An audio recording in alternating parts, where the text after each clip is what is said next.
Lunch menu கீரை கடையல் ஹெல்த்தியாக ஈஸியாக எப்படி சமைக்கலான்றதை பார்க்கலாம் வாங்க.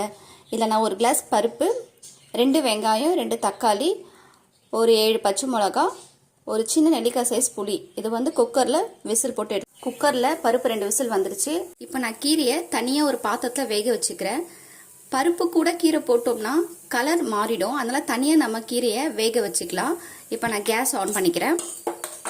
இப்போ கீரை பார்த்தீங்கன்னா நல்லா இந்த தண்ணியில் வெந்துருச்சு. இப்போ நம்ம கேஸ் ஆஃப் பண்ணிடலாம். நெக்ஸ்ட்டு வெண்டைக்காய் ஃப்ரை. ஒரு கடாய் வச்சுட்டு கேஸ் ஆன் பண்ணிக்கிறேன். இதில் ஒரு 2 ஸ்பூன் எண்ணெய் ஊற்றிக்கிறேன். காஞ்சிடுச்சு. இதில் கடுகு போட்டுக்கிறேன். கடுகு நல்லா பொரிஞ்சதுக்கப்புறம் வெங்காயம் ஆட் பண்ணிக்கிறேன்.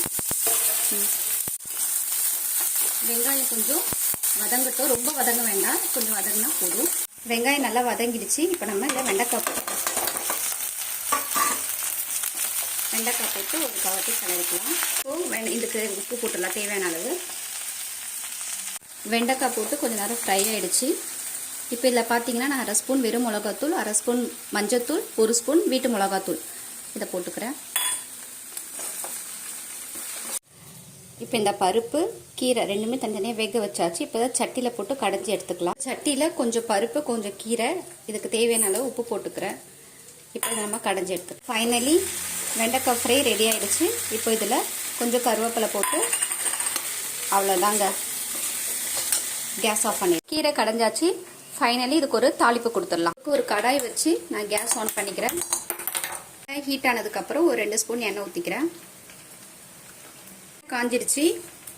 கொஞ்சம் கடுகு, கொஞ்சம் ஜீரகம்.